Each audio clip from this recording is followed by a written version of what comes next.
Hello and welcome to SETI Live. I'm your host, Beth Johnson, Communication Specialist here at the SETI Institute.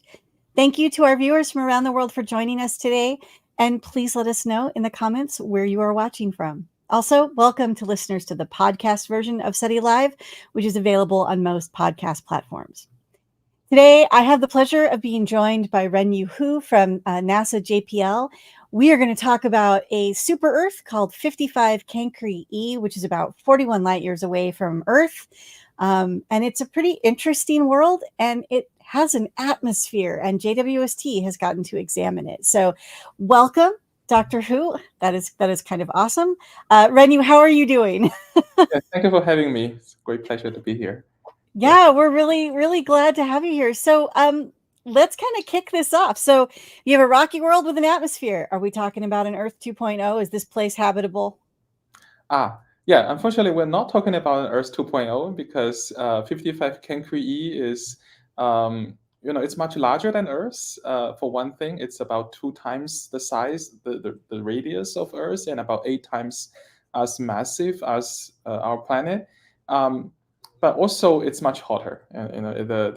It revolves around a more or less a sun-like star, but it completes its orbits in only about 18 hours Yeah. compared to, it takes a year for Earth to do that. So it's much closer to its star, and therefore it's so much hotter.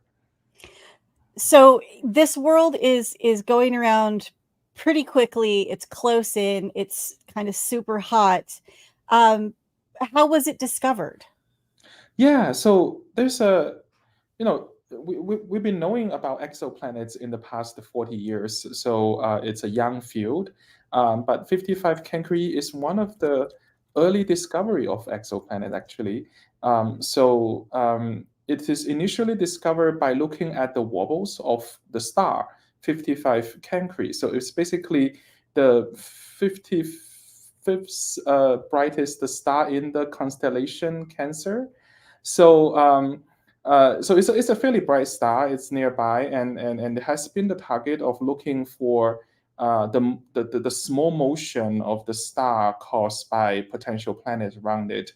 Once this technique has been invented and applied to stars, so the initial discovery comes about comes about a year 2000, and a few years after that, people are refining the characteristics of the planet. So it was so apparently there's the star has several planets.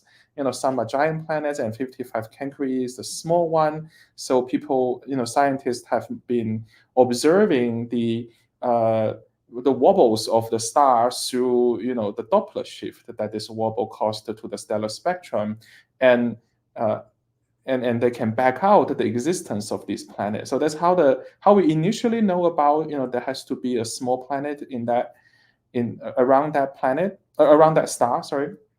So and around the year of 2010, we know the orbital period of the planet reasonably well. We have some ideas about how massive the planet is. But at the time, using both Spitzer Space Telescope and a small space telescope called MOST, MOST is from Canada, um, Okay. people were able to catch what we call transit of the planet. That's another exciting aspect of this. So this monitoring found out that the planet actually, from our perspective, the planet passed in front of the star, every orbits. So this actually gives us the way to measure how large the planet quite directly, because when the planet passes in front of the star, it blocks part of the stellar light, and so it causes a dimming in the light. So that's what we call transit as the phenomenon. So through this, then we know that the planet is transiting, and we know pretty well that the radius and the mass of the planet. So that's really interesting. So the planet was originally discovered using the radial velocity method, correct? So how it affects. So you have your star, which is going to be a little green screened, and then you have your planet, which is kind of going here, but they tug on each other a little bit, and then, as you said, it bends the light, the atmosphere. Okay, so you've found a planet. Everybody thinks it has an atmosphere, but no one is really certain what that atmosphere is, or how thick it is, or where it might come from. You have a very hot world. I'm guessing, and I'm not guessing. This is in the press release, people. I don't guess, but the planet is tidally locked. So we're saying that it's so close in that the same side of the planet is always facing its star. Correct? That's what's most likely to be. And I just want to say that the initial discovery, while we know the existence of the planet, we know that the planet has, we measure the mass of the planet by radial velocities, and we know that the planet is transiting. So the question at the time, then there's this immediate question whether the planet has an atmosphere. It's just because that the precise measurement of the mass and the radius, which is actually quite an achievement by themselves, right? This is a planet around another star. That points to a density of the planet that most of the planet should be rocky, or it should be like Earth. It has a rocky mantle or core. So it's a more or less like a rocky planet within the error bar of those measurements. So then the question becomes, now that we have a massive rocky world, very hot, whether this rocky world would have an atmosphere. There are some initial indication that it has one. Like for instance, just by looking at the mass and the radius, it is actually slightly larger than it would be if it's just truly 100% rocky and without any gas. And that, by slightly larger, I mean it's quite a small difference here, and you can explain this by for example, having a particularly a small core. You can and it's not definitive evidence that it has an atmosphere, but it's an indication that an atmosphere could help explain the mass and the radius. So and also around 10 years ago, a group of scientists, including myself, have been using the Spitzer Space Telescope. And at the time, we don't have JWST. So but we have Spitzer in space, and that can take precise measurements of this transit phenomenon in the thermal infrared. So that's exactly what we did. And we actually look at what we call the secondary eclipse. So the planet passed behind the star. So that's another geometry. It's not just the planet pass in front of the star, but the planet at every orbit also goes behind the star once. So when that happens, the light from the planet would be blocked momentarily by the star itself. So that allow us to measure the light from the planet directly. So we did that using Spitzer. So we got the secondary eclipse, and using that we measure how bright the planet is in the mid-infrared wavelengths, which is sort of translating to how hot the planet is. So that gives us some ideas of the temperature on the planet, which is at the time also consistent with the existence of an atmosphere. So there's some early indications of we might have an atmosphere on this rocky world. All right. I want to talk to you some more about this atmosphere and what it means, but I want to welcome in people from where they're watching. We're already kind of getting a pretty global audience here. So I want to welcome in people so far from New Zealand, Georgia, I'm guessing the state, not the country, Mauritius, New Jersey, Scotland, and Brazil. So welcome in, everybody. Thank you for letting us know where you are at, and thank you for joining us. So Renyu, there's an early hypothesis that this planet has an atmosphere. You've now gotten to look at the atmosphere using JWST, of course, which means, a bigger, newer infrared telescope. What is the evidence that JWST provided that either proved or refuted this hypothesis that 55 Cancri E has an atmosphere on it? Right. Yeah. So when I when we asked to think about observation plans for JWST, the 55 Cancri was actually the first come to mind, because at the time there was of course the atmosphere hypothesis, but there is another hypothesis that the planet could just not have an atmosphere, or have because it's like so hot, over 2,000 degree Celsius hot. So so it can have a vaporized rock atmosphere, very alien to us, but not volatile rich atmosphere. So both of these scenarios could explain the existing data at the time. So that's why we want to use JWST to find that out. As you said, the JWST is larger. It has a 6-meter telescope, but it also has a nice set of instruments that provides us the ability to measure the light from the planet all the way into thermal infrared at a wide wavelength coverage. And that turned out to be essential for us to first confirm whether the planet has an atmosphere, and second, obtain some initial information about what the atmosphere may be made of.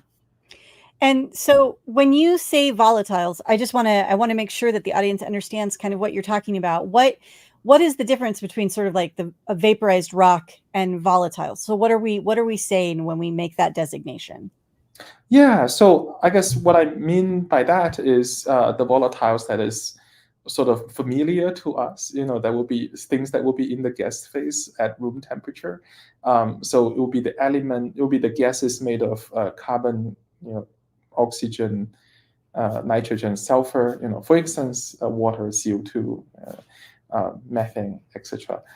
So we do think that the planet should form, rocky planet should form with these ingredients. But given the fact that the 55 Cancri E, that particular planet is just so close to the host star, and it's constantly irradiated by its star, so it could lose the initial carbon, oxygen, nitrogen endowment, and it's actually quite exciting, scientifically, to find out whether it has lost of all these quote unquote volatiles, or it retains some of it and become an atmosphere. And what did you find out using JWST? So what do we have for this atmosphere? What's it got? What is it?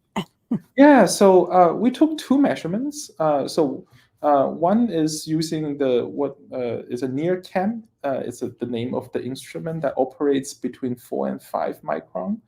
And the other is MIRI, the mid-infrared instrument that operates between 5 and 12 microns. So together we get a spectrum of the planet. So basically we measure the light of the planet from 4 to about 12 microns. So that's a unprecedented wide wavelength coverage. So what do we learn from it? So first of all, we measure the light from the planet, and then therefore we can back out how hot the planet is. So the JWST measurements has high fidelity confirmation of that the planet's temperature has to be lower than what it would be if it does not have an atmosphere. So this is quite a long statement. Just let me unpack it a little bit. So without the atmosphere, we expect the surface of the planet to be around 2,500 Kelvin. So it's about 2,200 Celsius, and you have to excuse me for not giving the Fahrenheit number. Don't worry about it. Just go with the scientific explanation. That's fine. For the Kelvins. So what we measure instead, the temperature on the surface of the planet is only 1,800 Kelvin. So that's quite a difference from what it would be if it does not have an atmosphere. So why the atmosphere will make it colder, appear to be colder? So the atmosphere is actually very good at transporting heat from the side that the planet is facing the star to the side of the planet that is not facing the star. So if you have an atmosphere, the heat from the star will get transported more efficiently. So the side that is facing the star will just appear to be colder. So that was predicted by all the models, and that's what we see exactly. And so that by itself is a very strong indication that there has to be an atmosphere on the planet. And additionally, because we have the wavelengths coverage, and we split the light into chunks in these wavelengths, so therefore we got a spectrum of the planet. That spectrum seems to contain some modulations. It's not a straight line. It has some up and downs, and this spectral modulation is most consistent with the absorption of gas in the atmosphere, and the absorption of carbon monoxide or carbon dioxide in the atmosphere. So that's another independent evidence that suggests that this is an atmosphere. This is a volatile rich atmosphere. I want to talk to you some more about what this means for our solar system, because from what I'm hearing, this is not a habitable world. This is not some place that we would expect to find life. So, of course, here at SETI, we love all of the science, but we're kind of focused on life. So I'm going to ask you a little bit more about that as we go. I'm going to welcome in a few more locations here. We now have New York, we have Ohio, Ontario, Canada, and Australia. So we added another bit of the world going on here. All right. Renyu, the atmosphere is volatile, but the planet is super hot. One of the things that you guys talk about in the press release and the paper is that it's probably covered in magma oceans. And of course, this leads me to ask you, how does this particular finding, what does it mean for understanding our own solar system? How do we relate this back to the beginnings of our planet itself? Right. So as you said, the planet itself, in 55 Cancri itself, is not habitable because it's way too hot, and there won't be conditions for liquid water, for example. But the fact that we found an atmosphere, and this atmosphere, volatile rich, probably rich in carbon monoxide and carbon dioxide, and probably have other gases. And because of the high temperature, this atmosphere will be in contact with a molten lava surface. The scientific term for that is magma ocean. And then the atmosphere, the gas actually dissolve into the magma ocean. So it's actually a nice balanced system between the atmosphere and that magma ocean. The fact that we have witness a system like this is actually very exciting for understanding the evolution of rocky planet in general. That includes the rocky planet in the solar system. And the reason for that is the scientists think that both Earth, Venus, and to a large extent Mars have experienced this magma ocean phase when they're young. When they when this planet was just formed, the planet would have some strong internal heat that actually melt the surface. So at the initial phase of these rocky planets, there's a brief period where it's to some extent similar to 55 Cancri, where it has a magma ocean, it has a volatile atmosphere in exchange with this magma ocean. And what's more important is that the outcomes of these rocky planets evolution, whether a rocky planet become Earth or Venus, for example, has, what's going on in that magma ocean phase, even though quite brief, has strong bearings on the outcomes. So before, we try to understand this magma ocean phase, the interaction between the atmosphere and the planetary interior, the retention of these volatiles against all the other forces, for example, bombardment from the star, etc. We try to understand this mostly from a theoretical perspective in order to understand the evolution of the rocky planet in the solar system and the condition for the emergence of the habitable worlds. But now, because we have exoplanets, we have these planets that is so hot and is permanently in this magma ocean phase, then we can use astronomical observations to observe these planets in the magma ocean phase. So we sort of can use observations to catch this process in action, so that this will be helpful for us to validate the models, to refine our models and understandings of the evolution of rocky planets in general. That's really fascinating and exciting to be able to apply these exoplanets to our own past and have a way of sort of getting a glimpse into what the early solar system might have been like for us as well. I want to ask, we're getting a few questions from our audience in, and there's a few that I want to ask you. So I'm going to take a moment and kind of go through some of these. Jason would like a little bit more clarification on the planet. So can we kind of go back just to sort of reiterate what this planet is? What does a super Earth mean? And what there's also a bit of a reference to the Goldilocks zone, which I know is a term we're all kind of done with, but how does, what is this planet? What is a super Earth? And how do we classify these worlds? Right. So for 55 Cancri E, it's a larger planet than Earth. It's about 2 times Earth's size and 8 times Earth's mass. Its host star is more or less sun-like, but if the planet 55 Cancri E were to be in the solar system, it's a separation from the star. It's only 1/25th of the separation between the sun and Mercury. So it's actually in a very close in a packed orbit, and therefore it receives a ton of radiation from its star, and it's very hot. So it is not in the Goldilocks zone, however you define that term, but it's a hot, large rocky planet.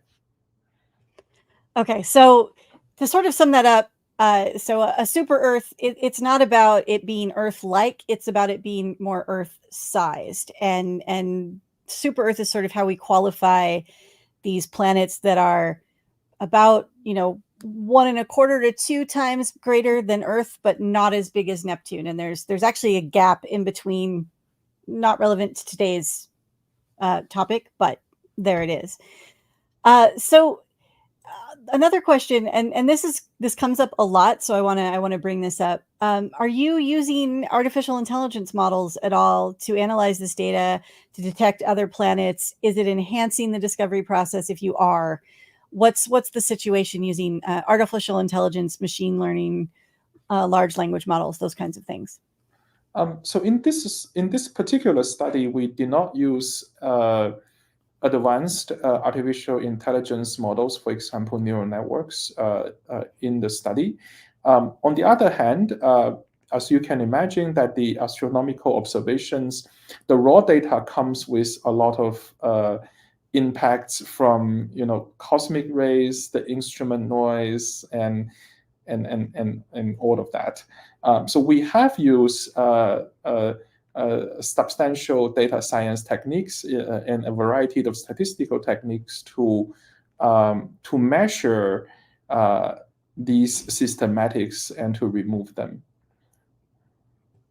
Okay, so it does enhance, if you're using them, it does sort of, it enhances your ability to weed out some data. Right. So that's always really good. One more from our audience. Does this exoplanet, this is Marcus, does this exoplanet experience tidal friction from its host star? Do we know that yet?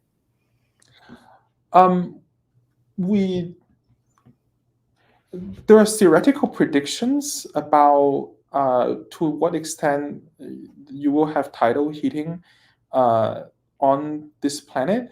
There is a very tight constraint from past observations that the what we call the orbital eccentricity of the planet has to be very small. So the planet itself is in a circular orbit, which just sort of makes sense because it's a fairly mature system. The age of the system is on the orders of billions of years. If there will be eccentricity and tidal circulation, then that should have already happened. And it is sort of like we're looking at the end state of the evolution here. So yeah, there are some estimates of how much the tidal friction and other the tidal impacts will still remains on the planet. Okay, well, Renyu, thank you so much. We're getting ready to wind down here, and I have my last question for you. So it sounds like to me that you have been studying this particular planet for a very long time. Now that JWST has looked at it and you have some idea on the atmosphere, what's next for you with this planet, and what's next for you in general as far as research goes? Are you going to continue working on observations of 55 Cancri E? Yes, so we're very excited about this discovery, and we have very pleased that the JWST is giving us this opportunity to find out about these planets and their atmospheres. So for 55 Cancri, we do want to gather more observations and to find out, for instance, how large the atmosphere is. So right now we don't know exactly whether it's 1 bar or like the size of our atmosphere, or much larger, like 100 bar, for example. So we believe that more observations should be able to tell us answer about that question. And we also want to get a better handle on the composition of this atmosphere, and because this will tell us the specifics of this atmosphere magma ocean interaction, which is very important for our general understanding of rocky planets. And we also would like to, perhaps in collaboration with colleagues in astronomy, to expand the studies into other potential rocky planets. We do want to understand, for example, whether the planet has an atmosphere, what planetary parameters control these things. Whether it's the size of the planet, does larger planet more inclined to have maintain an atmosphere, or the other way around, or we want to see whether a hotter planet or the cooler planets are more likely to have this kind of atmospheres or secondary atmospheres. So we want to expand the study into a group, not just 55 Cancri, but a group of planets to answer these questions. I think that's great. I love how I feel like we're all living in some amazing times when it comes to planetary science, where we've gone from, we only know of these planets in our solar system, to, oh, look, we found planets around other stars. They're weird. They're strange. They're not what we were expecting. We're not finding a whole lot of solar systems like our own. What is this about? And now we're getting really kind of into that with JWST and being able to see what atmospheres are composed of. I feel like we're getting into the nitty gritty now of how do planetary systems form and evolve. And so it's really an exciting time in research. I'm saying that this is great. So congratulations on this paper. Congratulations on hitting the point where you can say, no, it's got an atmosphere. Yes. So, Renyu, thank you for joining us. Very appreciative of you taking the time today to talk to us and our audience. Thank you, everybody, for watching today. This is the SETI Institute, and we are a 501c3 nonprofit looking for the answers to, how did life form in our solar system, and is there more of it out there, and making sure that we talk to all of you about that. If you're interested in supporting, please go to SETI.org/give now and make a small contribution to help us keep bringing these outreach programs to you. Thank you again, Dr. Renyu Hu, for joining us from JPL to talk about 55 Cancri E and its rocky world with an atmosphere. So hopefully when you have more results, you will come back and tell us about those too. I'd love to. And thank you very much for having me. And it's great to be with you all. All right. Thank you so much. And thank you again, everybody. We will see you next week. We have 2 streams, Wednesday morning and Thursday morning. So keep an eye on those schedules. And we've got some more interesting stuff. I think there's a black hole and some greenhouse gases. So join us. It's going to be pretty cool. All right. Thank you, everyone. Have a great rest of your week.